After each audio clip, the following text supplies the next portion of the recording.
Então a idolatria, os santos, os mártires, os objetos sagrados que a Igreja Católica vai lançando, vão dando para a pessoa uma sensação que ela está fazendo as coisas de Deus, mas não está. Ela está substituindo o compromisso dela com Deus por coisas. Tá certo? Está substituindo o compromisso dela por coisas, por superstições. E a Igreja Católica se dá muito bem com isso. Tá certo? Entenderam essa introdução? Entenderam o vídeo que eu passei? Viu que horrível? As pessoas beijando um boneco, idolatrando, alisando, tá? E Deus se entristece. Se nós ficamos tristes, imagina Deus, né? Então, muito que bem. Vamos lá. Quem até hoje não perdeu nenhuma aula? Levanta a mão. Não vi não, tem gente que levantou a mão igual Tiranossauro Rex, aquela mãozinha pequenininha.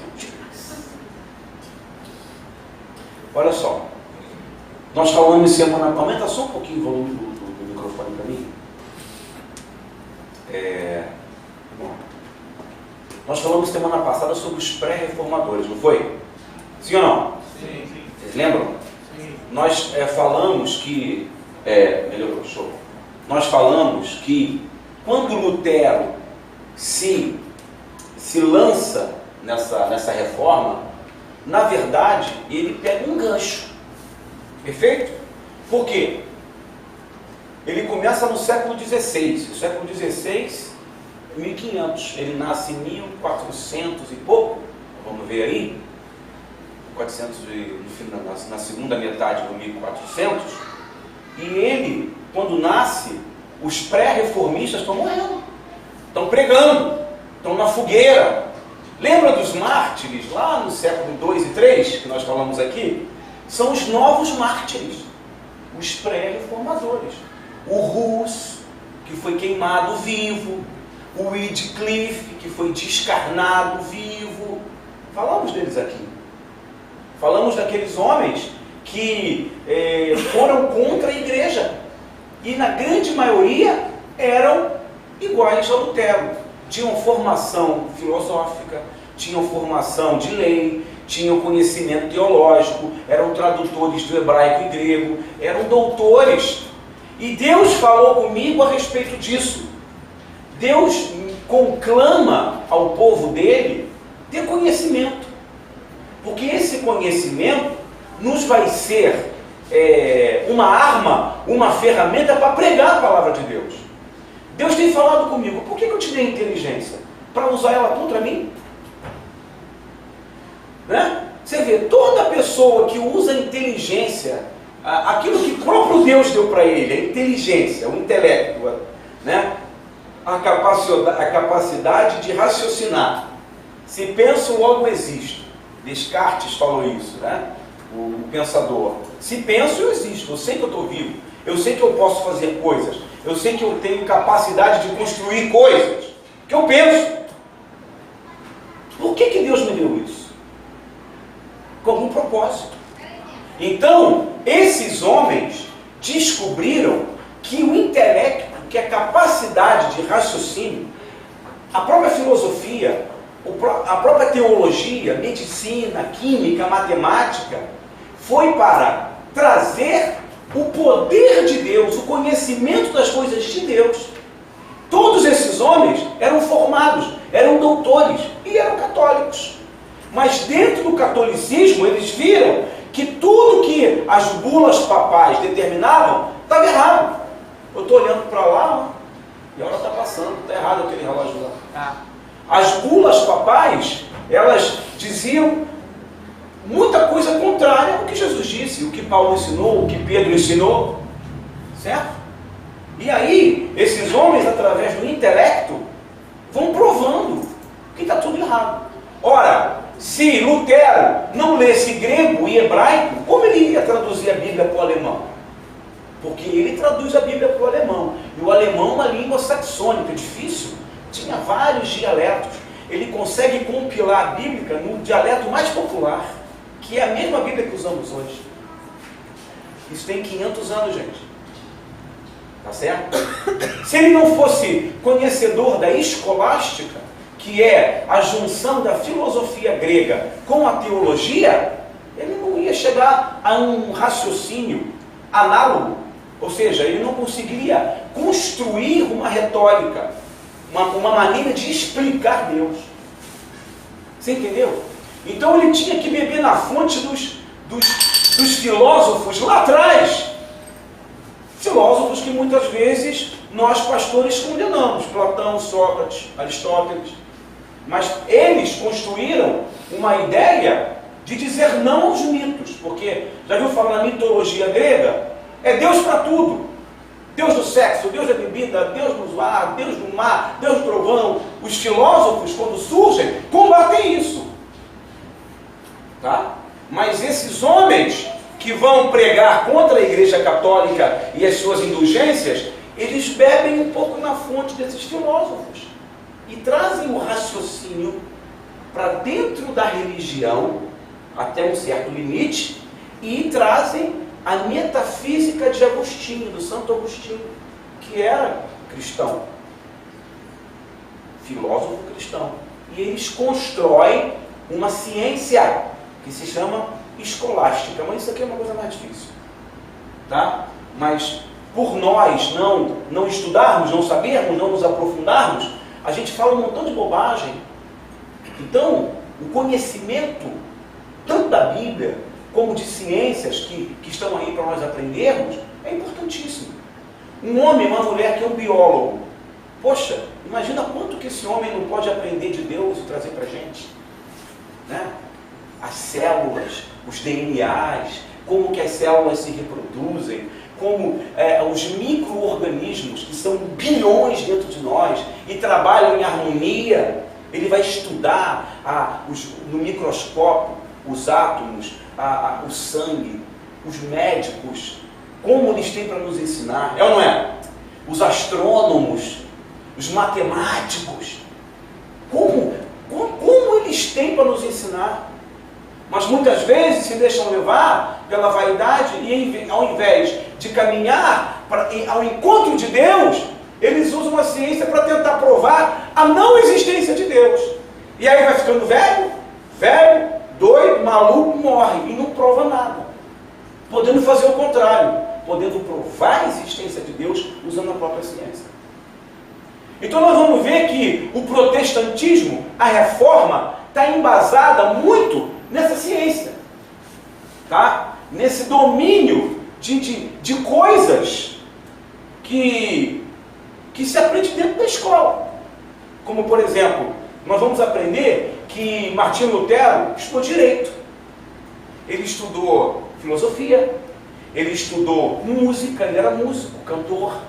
Já viu aquele hino? Castelo forte é o nosso Deus. Lararara. É dele. Tem vários hinos da harpa que é de Martinho Lutero.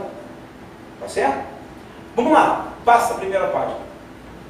O contexto histórico em que nasceu Martinho Lutero.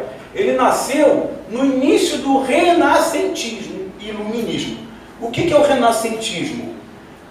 O próprio protestantismo lança a Idade Moderna. Porque vivia na Idade Média, na Idade das Trevas, onde as pessoas não liam, onde as pessoas viviam no campo, onde a pobreza era extrema. Com o fim do domínio da Igreja Católica, com a chegada do protestantismo, da reforma, com a saída dos burgueses para descobrir novos mercados fora da Europa, o dinheiro vai entrando, a necessidade de ler e escrever, a necessidade das pessoas saírem do campo e trabalhar na cidade. Isso é um renascimento. Por isso o nome renascentismo.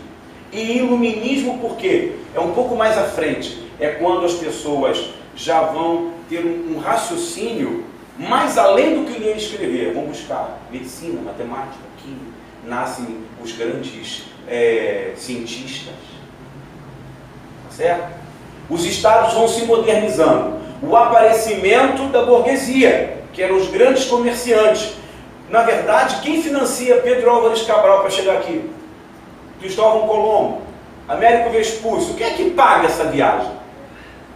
5, 6 caravelas, cada caravela cabia 200 homens. Quem pagava isso, gente? Onde a Europa vivia uma crise financeira, fome, peste. A Igreja Católica estava em declínio, era rica, mas estava em declínio, não ia botar a mão no bolso para pagar nada. Quem é que pagava isso? Hein? Hein, Domingo? Você que está assim, ó. Hein? Quem que pagava? A burguesia. Quem é a burguesia? É o Manuel da padaria.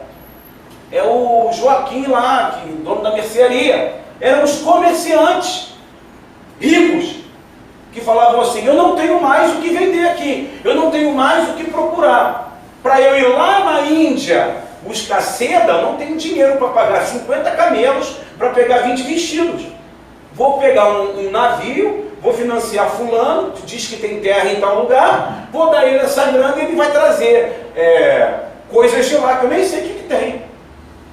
E descobre ouro, prata, minério, escravos. Você entendeu? É esse momento que Martinho Lutero nasce. Olha que confusão. Ser homem, ser humano, ser um humano nesse planeta é viver sempre num contexto de guerra, de luta, de problema. Ah, o Brasil está numa crise. Não, sempre houve crise na humanidade. Sempre houve fome, sempre houve morte, sempre houve político ladrão, sempre houve religiões que abusam, sempre houve problema. Nós aqui fazemos questão de abraçar esses problemas e ficar ali minando o problema. O que a gente tem que fazer? Nós temos que mudar a nossa estratégia. Nós temos que ir em encontro a Deus. Foi o que o Martinho Lutero fez. Ele era um monge, gente. Ele era um padre. Ele vivia trancafiado num monastério, enclausurado. O que trouxe a revelação para ele? Ler a Bíblia. Porque Lutero só lê a Bíblia a primeira vez quando ele tinha 20 anos de idade.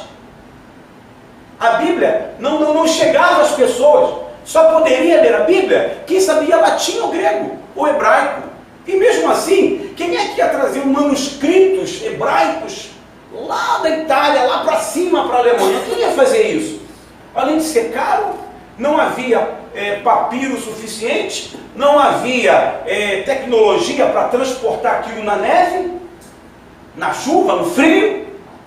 Então as pessoas acreditavam no que os padres falavam, gente. Só que Lutero vai estudar. Lutero vai estudar latim, vai estudar grego, vai estudar hebraico. E ele se torna professor de escrituras sagradas. 30 anos dando aula de hebraico, latim e grego. Um dia ele senta e fala: vou traduzir a Bíblia. Porque a Bíblia não é um compêndio de uma só língua. A Bíblia, as escrituras, são várias línguas misturadas. Tá? Pedro escreveu de um jeito, Paulo escreveu do outro, Marcos escreveu de outro, Lucas escreveu de outro. Lá atrás, Isaías escreveu em aramaico. O Pentateuco foi escrito mais distante ainda. Então, ele tinha que ser um mega cientista para pegar tudo aquilo. Ele demora 30 anos para traduzir a Bíblia. 30 anos. Na mão. E aí, irmãos, ele traduz. E quando ele fecha a tradução, ele tem um surto. E ele entra em crise existencial. Por quê? Porque ele vê que praticamente está tudo errado. E aí ele entra em depressão. Ele entra numa crise existencial. Ele acha que está pecando contra Deus, contra a Madre Igreja. Ele se autoflagela. Ele tentou o suicídio. Ele se joga num lago gelado, tenta morrer. Os monges vão lá e salvam ele. Ele fica sem comer, ele faz greve de fome. Por quê? Ele entrou numa crise existencial. E agora? O que eu vou fazer? Um sistema de 1500 anos chamado igreja. Olha aí. Exércitos, reis, políticos, dinheiro, domínio, sangue, famílias, documentos, alianças, concílios, tudo abraçado por um poder católico. E um homem contra todos, já pensou? Por isso que ele é o grande reformador. Certo? ele ia, na sua capacidade, muito mais além do que os outros pré-reformadores. Não vamos chegar lá. Tá? A Europa já estava semeada pelos pré-reformadores. Tá? Agora, uma coisa interessante que facilita a vida de Lutero é que quando ele nasce, logo que ele nasce, alguém inventa a máquina de impressão. E isso vai dinamizar a Bíblia que ele traduz 50, 60 anos depois. Porque quando ele traduz a Bíblia, ele joga essa Bíblia para algum burguês que tinha as máquinas. E ele vai lá e imprime. A Bíblia vem impressa. Pois não. Por que ele achou que ele estava errado quando ele terminou de traduzir? Porque ele, nascido e criado num mosteiro agustiniano, que era um dos mais rígidos. Você não podia fazer nada, era voto de pobreza. A Madre Igreja, o Santo Papa, tá? Era o santo, era o pontífice, era a ponte entre ele e Deus. E ele lê na Bíblia que só há um mediador. Vou ler isso aqui hoje, Jesus Cristo. Não há interferência de homem entre você e Deus. Aí ele lê, ele fala, mas espera aí, então por que ele é o pontífice? Mas não é só isso. Ele vai vendo uma série de paradoxos entre aquilo que ele lê no original e traduz para o alemão e aquilo que ele é, aquilo que ele vive, aquilo que ele estudou, aquilo que ele acreditou. Ele abandonou a vida dele, porque o pai dele era pobre, mas depois se torna um comerciante. Ele abandona a carreira com o pai para ser um monge. Então ele está com seus 40, 50 anos e olha para a vida dele e fala, tenho 50 anos e agora? Tudo que eu fiz era mentira. Então ele entra em depressão. Respondam. Respondi ou não? Sim. Se eu não respondi, eu tô... Pode perguntar. Qual a dúvida? Pelo que eu entendi, quando Lutero traduziu a Bíblia, ele enfrentou várias situações que eram contra os seus princípios. Por isso, a depressão, por isso, o descaminho, por isso, a contrariedade. Exatamente. Não sei se eu respondi. Não foi, eu estava montando o que você falou, eu estava montando um arcabouço para poder Claro. ter mais. Eu vou, porque na verdade é um assunto muito, eu espero ter tempo, porque a vida de Lutero, as coisas que Lutero fez, é muita coisa. Porque Lutero, ele não pensa só na religião em si. O protestantismo, ele tem um outro braço. O que a gente gosta de fazer com os mendigos na rua? Quando a gente vai evangelizar, além de pregar, o que a gente faz? O lado social. Então, ele era um camarada muito humano. Quando ele entra no monastério, na vida monástica que eu falei para vocês, que é o isolamento, quando ele vive assim, ele só tinha uma roupa, tá? Só comia uma vez por dia. Era uma vida de total abdicação. E aí, ele, todos os dias, ele saía à rua dos vilarejos, fazendo bem para alguém, e viviam de esmolas. Então o social na cabeça dele era muito importante. Aí quando ele olha para a Bíblia, ama o teu próximo como a ti mesmo, dá de comer a quem tem fome, dá de beber a quem tem sede, se alguém lhe bater na face, ofereça outra. A fé sem obras é morta, o amor é sofredor, o amor tudo espera, tudo crê. Aí ele lê isso, aí ele olha a Madre Igreja e olha o povo. Ele tem surtos. Você entendeu? Ele tem crises existenciais. E ele, a partir daí, começa a se revoltar dentro do próprio sistema. Tá? Pode passar. Ok, já falei daquilo ali, né? Volta aí no mapa. Né? Quando eu falei dos burgueses, olha de onde eles saíam. Tá? Dá para ver aí, não? Sim. Dá para ver? Está vendo esse traço? A Europa está lá em cima. Nesse momento, o próprio Estados Unidos foi descoberto em 1492, se eu não me engano, 82, eu lembro. Foi descoberto. E Lutero está vivo nesse momento. É adolescente. E ó, descobre-se ouro lá em cima, tá? Cristóvão Colombo descobre as Américas, tá bom? Depois descobre esse ouro na Espanha. A coisa, o pau está quebrando na Europa, meu. O povo descobriu novas terras. É como se conseguíssemos chegar em Marte. Novos mundos. Isso aqui era chamado do novo mundo. Chegavam aqui e descobriram outros seres. A igreja dizia que o índio não era um ser humano. Chegaram na África, viram os negros lá, diziam que não eram seres humanos, porque eram de outra cor. Isso é uma outra história.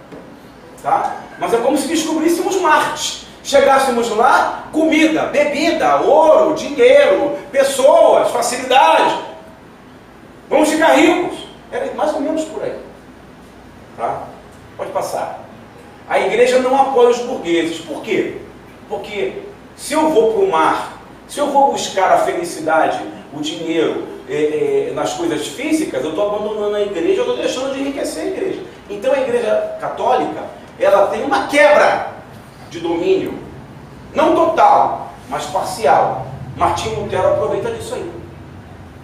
Você vai ver que dá tudo certo para ele, em certo aspecto, porque outras coisas estão acontecendo paralelas. Mas é a mão de Deus. Tem Deus nisso aí. Deus está regendo. Nada é para sempre. O próprio Karl Marx, lembra de Karl Marx? Em tese, né? O fundador do comunismo, em tese, porque ele não fundou o comunismo nem o socialismo, ele teve uma ideia. E aí, estudiosos, mas ele disse o seguinte: cuidado, tudo que é sólido se desmancha no ar. Tudo que é sólido, tudo que você acha que é para sempre, acaba. Cadê o Império Romano? Cadê o Império Egípcio? Durou 1000 anos também o Império Egípcio, mais de 1000 anos. O Império Romano? Cadê o Império Chinês? A dinastia Ming? Cadê Saddam Hussein? Matou gente pra caramba. Cadê o pessoal aí? Cadê ele? Cadê Hitler? Cadê o sistema? Cadê o nazismo? Cadê a Guerra Fria? Cadê a Rússia? Lembra da Rússia? Estados Unidos, um querendo jogar bomba no outro. Cadê? Tudo que é sólido desmancha no ar. Então, a Igreja Católica, o domínio, poder.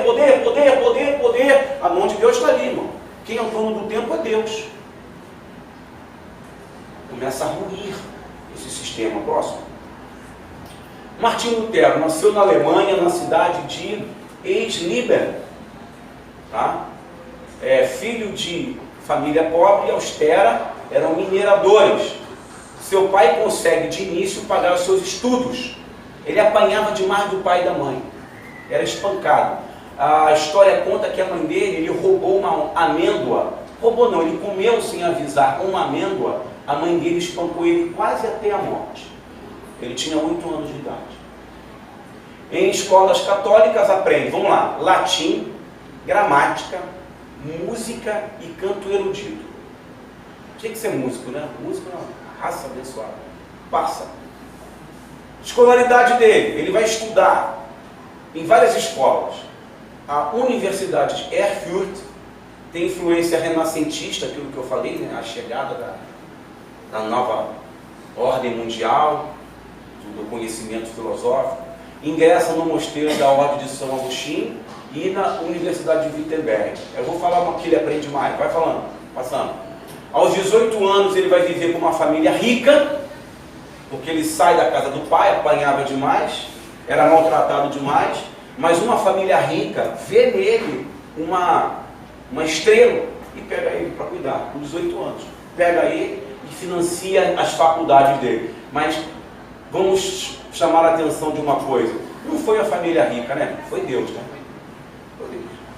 Outra coisa que eu tenho prestado muita atenção. A gente, lógico, prega muito a Bíblia. Fala muito de homens, mas a gente fala pouco dos heróis da fé. Temos que ler mais sobre os heróis da fé. Quem já leu o livro Os Heróis da Fé? Ele é um grande herói da fé. Os pré-reformadores que eu falei semana passada aqui são heróis da fé. Você já leu a história de Santo Agostinho? Ele era argelino, gente. Ele era africano.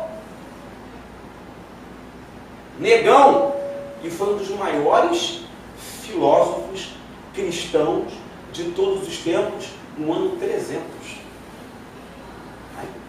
Ninguém sabe. Tá? E tantos outros homens. É importante conhecer o que esses homens fizeram. Olha o que ele estuda: ciências, arte, música, retórica. O que é retórica? O pastor Ronaldo é um excelente retórico. Por quê? Porque ele usa bem a sua eloquência. Só que existe uma matéria chamada retórica. Você acha que esses grandes deputados, esses grandes políticos, conseguem voto como? Dom de falar? Não. Eles vão estudar retórica. Aí chega na boca da favela, chega da comunidade, ele sabe exatamente o que falar. E ele sempre fala a mesma coisa. E nunca faz nada. Ele ganha a pessoa no gogó. Mas o gogó do pastor Ronaldo para falar mesmo. Certo? Isso é retórica. Dialética. O que é dialética? É outra ciência. É a capacidade de discutir sobre qualquer assunto. Quer ver um excelente dialético? Jô Soares. Ficou 30 anos fazendo programa de 2, 3 horas de duração, discutindo e falando sobre qualquer assunto. Por quê? Era um excelente dialético. Conseguia falar sobre tudo. E Martim Lutero era especialista nisso aí. Estudou direito, formou-se em direito, doutor em direito. Estudou instrumentos, torna-se professor graduado em direito de Estado. E aí ele vai pegar o Estado católico, porque a igreja e o Estado se misturavam, e começa a formular um outro conceito. Opa, peraí, está errado. Igreja misturado com Estado, Estado misturado com igreja. Estou voltando ao Império Romano, lembra? Que as religiões, que tudo era do Estado. O Estado dizia: olha, você que mora aqui, você vai adorar Baco. Você nesse bairro, você vai ser adorador de Diana e vai trazer os seus sacrifícios de... O Estado comanda a religião. Então ele, por ser formado em direito de Estado, ele vê um paradoxo disso aí, um diferencial, e fala: opa, aí entra em crise. Entendeu? É tudo misturado. O próximo. Onde estou? Quem foi Martim Lutero? Após uma grande tempestade e ser livre de um acidente mortal, Martim Lutero decide ser monge. Isso na juventude dele. Porque ele era católico, ele era praticante, mas não era monge. Ele decide ser monge depois de um acontecimento numa grande tempestade. Mas ninguém sabe o que. Mas isso me faz lembrar de Paulo, que era um homem parecido com ele. Retórico, dialético, cientista, falava vários idiomas, escrevia, traduzia em vários idiomas, e num caminho, num dia ele teve um encontro com Deus no caminho, e foi o que aconteceu com ele. Ele voltando para casa, em Wittenberg, ele tem um encontro com Deus numa tempestade, e naquele dia ele fala: não quero mais dessa vida, quero me dedicar a Deus. Aí ele procura um mosteiro agostiniano, que eu já falei a respeito, um dos mais severos e austeros da Igreja Católica. Nesse isolamento ele vai se graduar em teologia, filosofia grega e tradução de escritos sagrados. O camarada era uma máquina de conhecimento. Próximo. Formação acadêmica. Olha só, o homem que nos traz essa reforma. Nós não fomos, o nosso viés protestante, reformador, não vem de um espirro, não.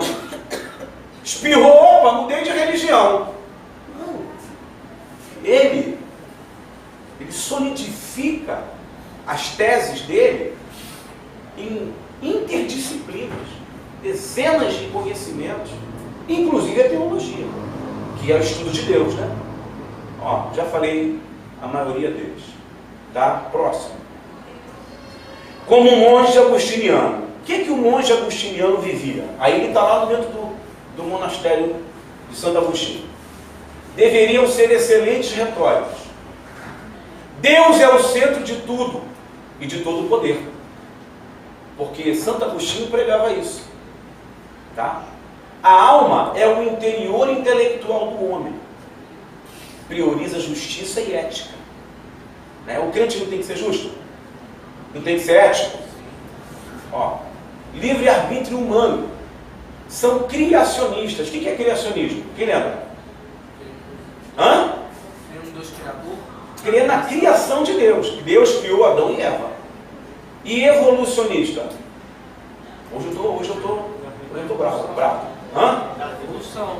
Acredita que o homem veio do macaco. Evolução. Né? Viemos lá do chimpanzé, babuíno, sei lá de quem. Né? E criação. Foi Deus que nos criou. Tá? Defende o Estado para organizar a sociedade e não a igreja.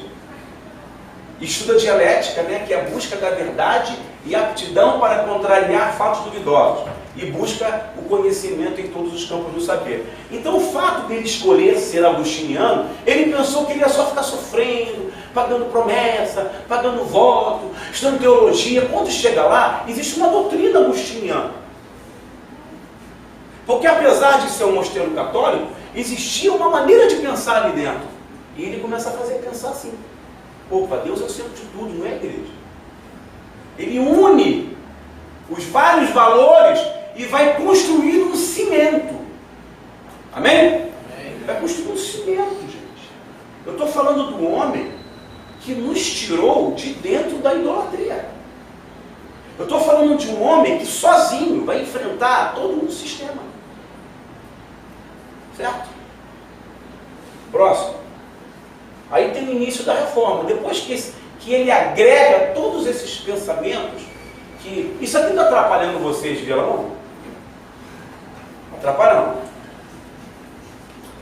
Ele foi professor de teologia por 30 anos, ao início da reforma. Se deparou com a verdadeira palavra de Deus. Aí ele já está no ponto a explodir. Após traduzir a Bíblia do latim, vê os erros ensinados. Tá? Primeiro, a reforma se inicia no coração e na mente dele. Isso é interessante. A reforma protestante começou com ele. Ele foi o primeiro a protestar. Tinha os pré-reformistas, mas eles não enfrentam o sistema papal. Eles pregam, fazem o mais difícil. Agora ele bota a cereja do bolo. Enfrenta o Papa. Nós vamos chegar lá. O cara era macho. Passou a ter crise de identidade e depressão.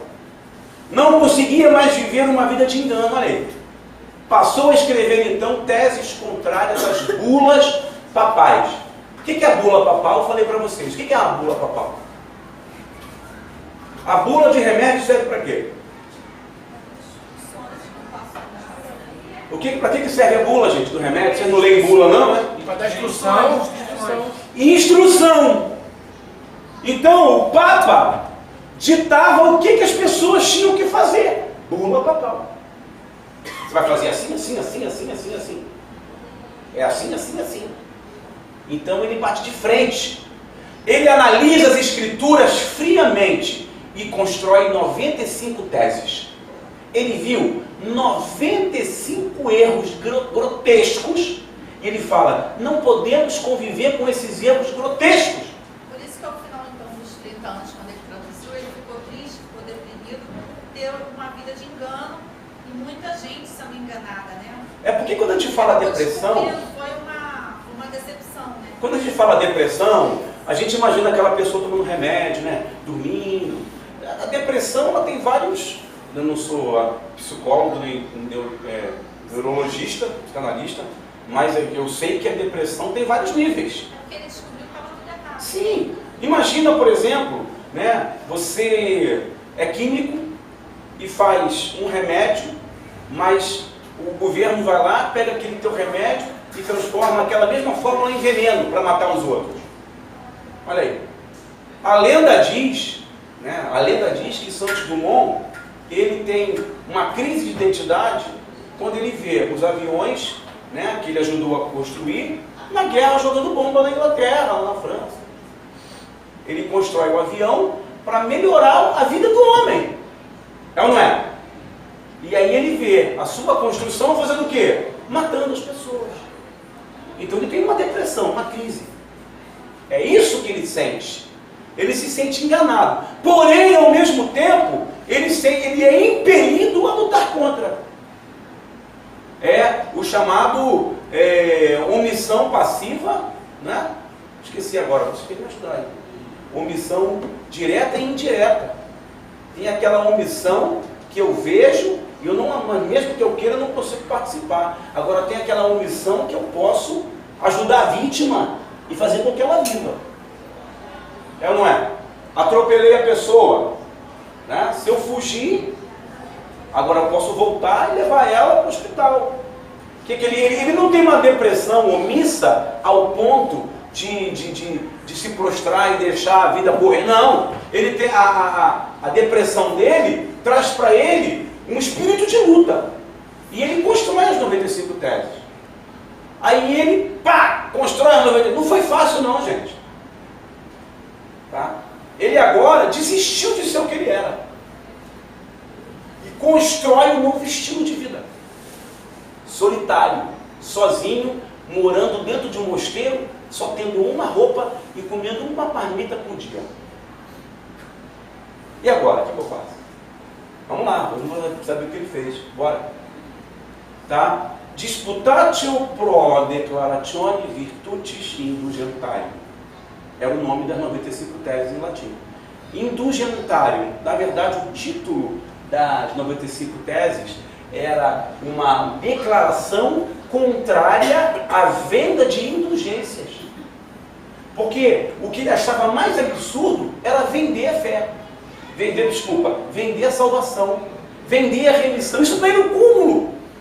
Então, grande parte das teses de Lutero tinha a ver com as indulgências. Lembra que eu falei para vocês que tinha, por exemplo, o camarada matava alguém. Matou alguém, tinha que ser preso, né? Ele matou.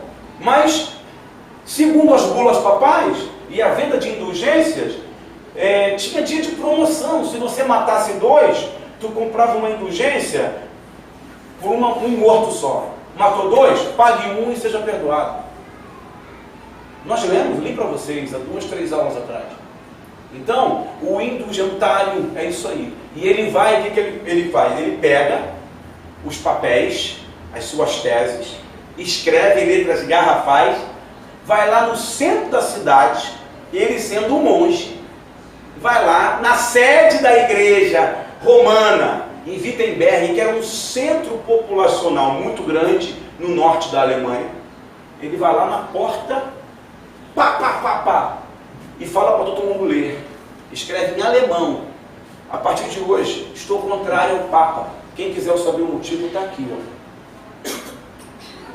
Aí a mídia da época já tinha a máquina de impressão, já tinha jornal, já tinha folhetins, já tinha uma série de coisas. Eles vão lá e copia isso, rápido, copia. E aí há um frenesi na cidade.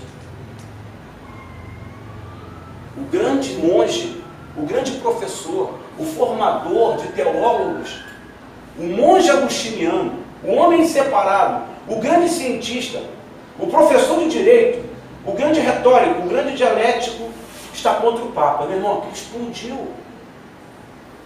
Passa. Aí a igreja que ele pregou. Tá? Essa igreja aí tem milenária, essa igreja. Olha o tamanhão dela, gente. Isso aí em 1500 e alguma coisinha. Tá? 1517. Pode passar. Estão entendendo, gente? Sim, é porque é difícil falar de Martinho Lutero. É fácil falar de Martinho Lutero de maneira rasa. Agora, historicamente, é difícil. E trazendo aqui para o nosso campo espiritual, é difícil falar. Né? Queria discutir com os teólogos católicos sobre a penitência, indulgências e salvação pela fé. Então, quando ele coloca as teses ali, ele está desafiando os grandes pensadores católicos. Porque ele era o cara. Ele era fera, mano. O homem era professor de tudo. O homem ensinava tudo. Ele está 30 anos formulando isso. E um dia ele explode e desafia. E esse encontro acontece. Esse encontro com os representantes da Cúria Romana, os inquisidores, acontece. Vou chegar lá. Espero que dê tempo, né? Combate a idolatria, as teses dele. Não vou ler as 95. Então ele combate ali né? Indulgência, penitência, purgatório, se chicotear, andar de joelho, botar milho debaixo do joelho. É ou não é? Dar pancada na mão, palmatória, tá? Idolatria. Ele combatia o batismo infantil, o purgatório, o celibato. Por que a gente não pode casar? Qual o problema de casar se o casamento é uma união criada por Deus? Ele combate a igreja-estado, ele questiona a autoridade do Papa. O Papa era sanguinário, gente. O Papa cortava a cabeça, queimava as pessoas. Em Florença, em um ano, ele queimou 4.500 pessoas. 4.500 pessoas queimadas numa praça em Florença. Você vai no Pelourinho da Bahia, é triste, né? Ali era um lugar que se matava muitos escravos. Lá matava também, na fogueira. Decapitado, descarnado.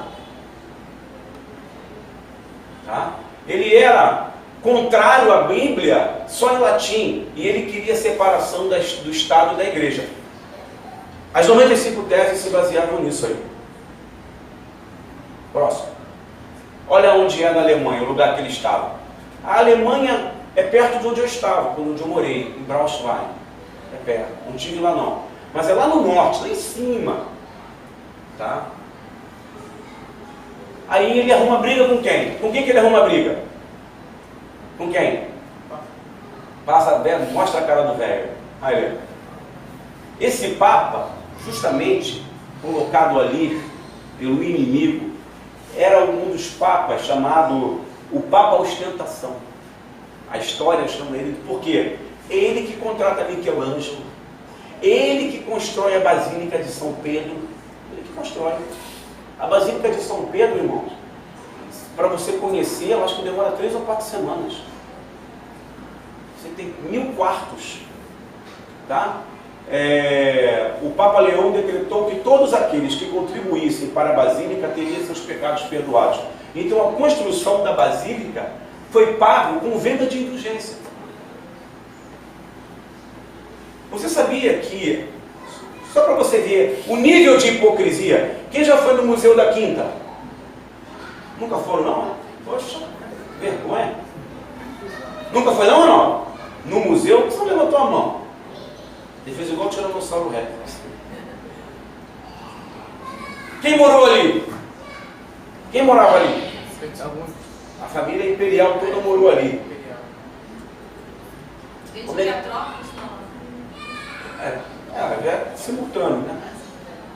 Como é que eles compraram aquilo? Quem deu de presente para Dom Pedro I foi um traficante de escravos. Construiu aquilo ali vendendo crianças. Chegavam na Praça 15. 1001 lugares. Constrói um negócio daquele tamanho. E para ele ganhar um título de fidalguia, ele dá de presente aquilo. Porque traficante era rico, mas não tinha fidalguia. O que é fidalguia? Título de nobreza. Aí Dom Pedro I dá para ele um título de conde, não lembro qual é. Olha aí. Então o nosso grande Museu da Quinta, onde a família imperial morou, foi um lugar comprado com sangue humano. Tá? Estuda história, é bom demais. Passa. Martim Lutero versus o Papa. Então ele se torna o inimigo número 1 do Papa. E o Papa lança uma caçada humana contra ele. Que agora eu tenho um camarada influenciando pessoas. Começa pouquinho, mas aquilo vai se alastrando. Tá certo? Muito devido à mídia impressa. Quer falar comigo? Muito devido à mídia impressa. Né? Aquilo se alastrou. Vai. Lutero torna-se inimigo número 1 da Cúria Romana. A Cúria Romana fazia o quê? Você lembra? Falei semana passada. Hein? Era o conselho. Era a Santa Inquisição. A Santa Inquisição começa a perseguir ele. Tá? Ele não se intimida e proclama o povo a reforma. Aí ele começa a pregar. Ele vai para a rua pregar. Culto na praça. Martim Lutero. O que você está vivendo errado. Pá. E o povo começa a se revoltar. Existe uma revolta nesse tempo chamada Revolta dos Camponeses. Porque o povo começa a entrar nas igrejas e querer o dinheiro de volta. Não está difícil disso acontecer nessas igrejas que vem de vassoura, não. Estou te falando, escuta, eu estou dizendo. O negócio é brabo. Ação coletiva. O negócio é sério. Escreve centenas de livros de reforma. Traduz a Bíblia original do grego e hebraico para o alemão. As novas máquinas de impressão publicam milhares de Bíblias traduzidas. Usou da sua retórica para criticar políticos, reis, papas. Formulou novas diretrizes para um Estado individual sem aliança com o clero. E ele não fica no campo só da religião, ele vai para o campo social. Esse Estado é coligado com o Papa, esse país, esse rei é mentiroso. O homem fica doido, irmão. A Bíblia fala que o homem natural não compreende o homem espiritual, não. Cheio do poder de Deus, o Espírito Santo entra nele, igual entrou, sabe o que? Em Jeremias. O Espírito Santo entra nele igual entrou em Isaías, igual entrou em João Batista. Herodes, tu és um adúltero, traidor, assassino. Herodes era simplesmente o rei da Judéia, gente. O exército romano estava a serviço dele, e João Batista na porta. Adúltero. E ele tinha medo de João Batista, tá? Esse mesmo espírito imbui Martinho Lutero. Isso é sério. Adquire o título de pastor. Deixa de ser monge, porque ele foi excomungado pelo Papa, e agora sou pastor. E prega, e faz discípulo, e vai abrindo congregações. Usa a escolástica agostiniana na formação reformista. Lembra que eu falei da escolástica? É a ciência que usa o raciocínio e a teologia. Não é aquela teologia burra, sabe? Aquela teologia burra que como por exemplo, viver uma vida espiritual sem conhecimento da palavra, sem conhecimento de Deus, sem entendimento, sem busca. Tá? Próximo. Lutero se inspira nos ensinamentos do apóstolo Paulo e nas suas cartas bíblicas. E aí ele lança o maior jargão da sua campanha reformista, que é: o crente vive pela fé. Ele é justificado pela fé. Até então, as pessoas eram justificadas pelas indulgências. Você paga que você vai ter um milagre. Agora não. Agora é a tua fé. Aí onde ele se baseia? Aonde ele vai? Em Agostinho? Não. Na matemática? Não. Ele vai na Bíblia. Olha aí. E aí, o primeiro versículo que ele usa, Romanos 1,17. Está escrito o que aí? Pode passar. Romanos 3, ele usa muito esse texto. Desculpa, Romanos é outro. Esse é 1 Timóteo 2,3.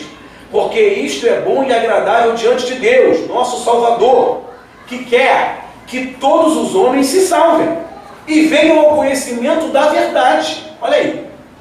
Olha quem falou isso, foi Paulo. Conhecimento da verdade. O que a Bíblia fala? E conhecereis a verdade e ela? Olha aí. Isso é reforma, gente. Porque é um só Deus. E o quê? Um só? Fala alto, gente. Vamos comer o feijão hoje? E um só? Entre Deus. Só existe uma ponte, que é Jesus. Não é o Papa, não é o Padre, não é Maria, não é Santa isso, Santo aquilo. Não é só há um mediador, Jesus. Você entendeu? Tá? Próximo, Romanos 3. Tem que ser na Bíblia, né? Olha que ele prega: mas agora se manifestou uma justiça que provém de Deus, independente da lei. Olha, gente, vamos analisar. O que ele quer dizer isso? Veio uma justiça de Deus, independente da lei. Ele separa o Estado da religião. Lei é Estado. Eu não vivo mais pela lei. Eu vivo pelo quê? Pela graça. Pela graça sois salvos por meio da fé. Tá? A justiça de Deus mediante a fé em Jesus Cristo para todos os que creem. Não há distinção. Pois todos pecaram e estão destituídos da glória de Deus. Não, sendo justificados gratuitamente por sua graça, por meio da redenção em Jesus Cristo. Gálatas 2:20. Já estou crucificado com Cristo e vivo, não mais eu, mas Cristo vive em mim. E a vida que agora vivo na carne, viva como? olha que coisa interessante, eu vivo na carne, mas da fé. Eu sou homem, sou Martinho Lutero, sou Fábio, tenho meu intelecto, tenho minha sabedoria, mas eu vivo da fé.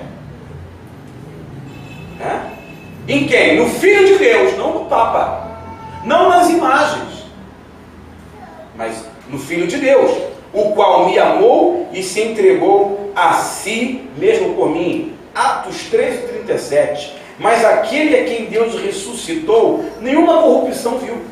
Seja-vos, pois, notório, homens e irmãos, que por este se vos anuncia a remissão de pecados. É pela indulgência? Ou é por quem? É por quem? Por Jesus. Não. Seja-vos notório. O que é uma coisa notória? Que fique bem claro, homens e irmãos, que por este se vos anuncia a remissão dos pecados, por Jesus. E de tudo que pela lei de Moisés não pudesse ser justificado, por ele é justificado. Ou seja, a lei que assolava vocês de Moisés não tem mais efeito. Então como é que chega um cara, um papa, e fala que agora ele é o mediador? Que a lei quem define é ele? Que as diretrizes de se viver na terra é ele que define? Não. Tá? Estou terminando, falta 3 slides. Próximo. Aí, ele prega, não pregou? Incendiou a Alemanha. Da Alemanha vai incendiando os outros países. E aquilo vai se espalhando e toma toda a Europa. Tá?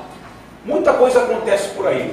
Mas pulando toda essa micro história, um pedacinho aqui, um pedacinho ali, vamos fechar trazendo quais os benefícios da reforma protestante.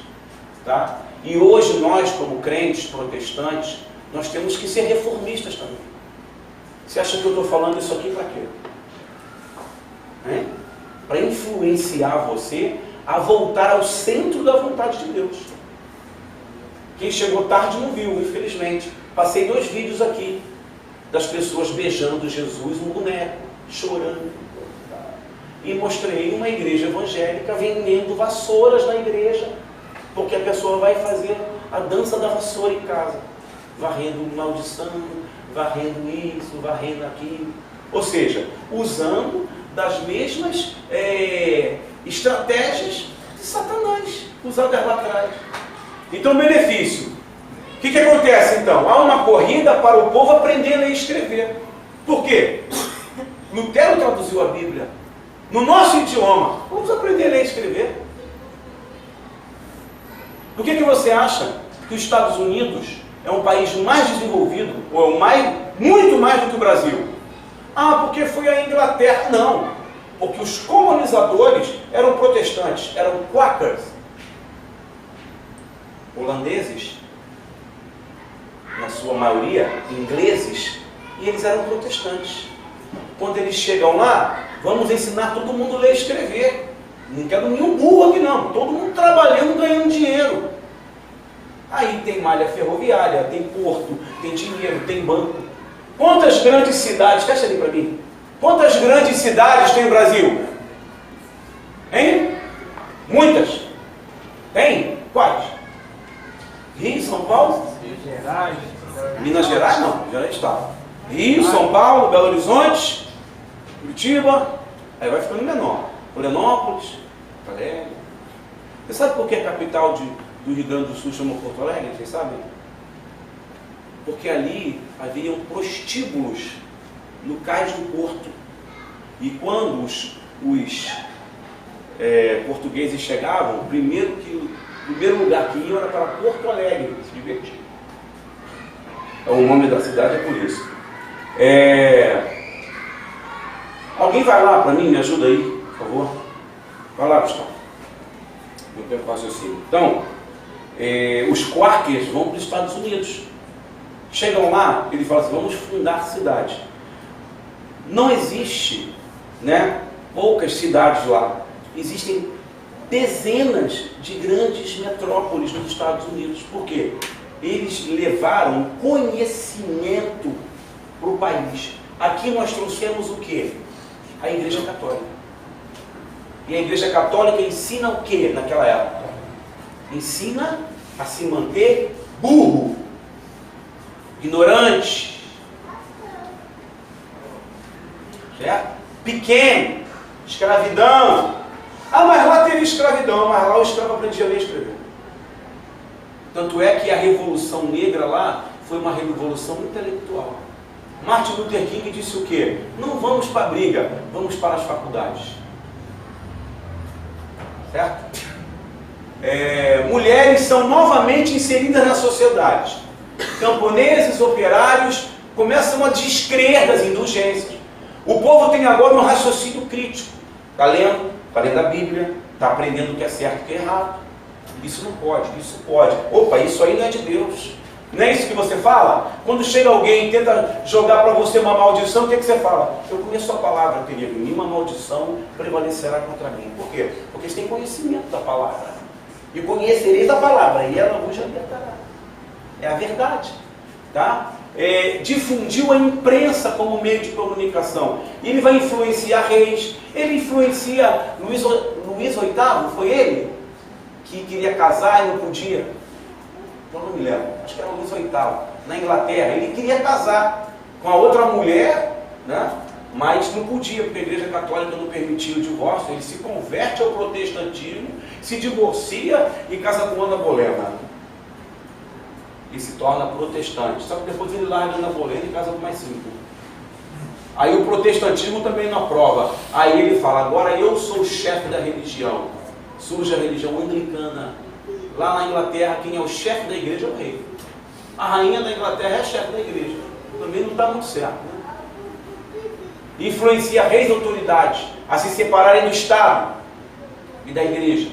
A reforma atrai burgueses ao protestantismo, que culminará com uma nova era de crescimento econômico. O que eu falei? Quem vai para a América? Os quakers. Os boeres, que eram os calvinistas, vou falar sobre Calvino semana que vem, eles descem lá para baixo da África e ocupam a África do Sul. Hoje a África do Sul é o único país desenvolvido na África. Quem chega lá são os boeres, protestantes calvinistas, e fundam a África do Sul. Tá? Iniciou a campanha de evangelização pelo mundo. Faltam 2. E o final da vida dele? Foi casado e teve 6 filhos. Aí ele vai casar, né, irmão? É filho de Deus, né? Tempão sem mulher, nunca tinha tido. Obrigado, Senhor, como é bom ser protestante, arrumou uma mulher. Precisou viver isolado do resto do mundo em um castelo na Alemanha. O primo dele, que era um príncipe, esconde ele para ele poder continuar trabalhando. Mas aí, presta atenção, aí ele entra num novo dilema. Não vai dar tempo de falar, essa parte da vida dele é interessante. Tá? Tem depressão. É engraçado que sempre os grandes homens de Deus têm um espinho na carne. Paulo falou isso. Eu tenho um espinho na carne que me atormenta dia e noite. Tem um demônio que me atormenta dia e noite. E Martinho Lutero era atormentado. Ou você acha que era fácil? Ele era visitado por Satanás todas as noites. Aí quem diz, ele não escreve isso, mas a tradição conta. Uma certa vez o diabo apareceu para ele e falou assim: esse tempo todo aí que você virou crente, que você protestou aí, você está bom, está velho, está caquético, está isolado, está sozinho, o que adiantou? Esse teu Deus não existe. Aí a tradição conta que ele fala para o diabo: mesmo que Deus não existisse, ele passaria a existir através da minha fé. Porque ele cria na justificação pela fé, tá? No isolamento, continua escrevendo livros, artigos, pensamento se tornou austero.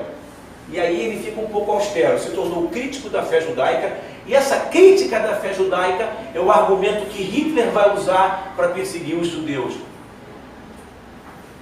O diabo usa a própria palavra para ferir a humanidade, assim como ele fez com Jesus. A Bíblia diz que se transformarem dessa pedra em pão, tem que ter cuidado com isso. Ele apoia a morte de 100 mil camponeses revoltosos. Um dos reis, que é protestante, pede a ele um conselho e ele permite. Ele dá o aval. Pode matar. Camponeses católicos queriam continuar no catolicismo. Aí ele vai e libera. É uma das críticas que a história faz a ele. Viu que pregar a liberdade individual causou excessos entre as diferentes classes sociais. O diabo, ele se adapta, gente. Não muda não. Olhe para cá. Termino aqui.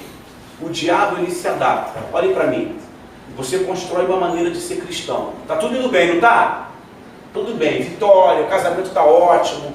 Os filhos. Você não pode adormecer. Você tem que vigiar. Por isso que a Bíblia fala, primeiro vigia, depois ora. Vigiai e orai. É um olho aberto, é um olho no gato e outro no peixe. Por quê? Está tudo indo bem? Comprou o carrinho? Está trabalhando? Está entrando um dinheirinho? O diabo está trabalhando, gente. A Bíblia fala que ele rodeia até aí, passeia por ela, fugindo como leão, buscando a quem possa tragar. Por quê? O que ele faz? Ele pega essa liberdade individual, essa liberdade da Igreja Católica, do Estado, e as pessoas começam a fazer o quê? Prostituição, drogas, escravidão, surge o capitalismo. Essa pobreza toda é culpa do capitalismo, gente. O dinheiro acima de tudo. O Deus Mamon chega na humanidade arrebentando com tudo. E usa muito da liberdade. Esse porte de arma nos Estados Unidos liberal. São teorias luteranas. A liberdade individual. Certo? Então, mesmo sendo um grande reformador, no final da vida dele, ele viveu uma angústia muito grande. Ele morre com 63 anos, mas ficou o lado bom, né, da vida dele. Passa, aí eu fecho a próxima aula. Entenderam, gente? Difícil, né? Mas está gravado. Eu estou botando lá no YouTube. Depois você assiste. O pessoal que dormiu aí atrás, entendeu? Assiste, tá? Na próxima aula vamos falar sobre esse camarada aí, tá? Que o pessoal fica aí da predestinação. A galera da predestinação pode aparecer aí, porque ele defende tudo igual a Lutero, só que ele diz que quem é de Deus já nasce salvo. E aí o couro vai comer semana passada aqui. Semana que vem. Eu falei o quê? Semana passada.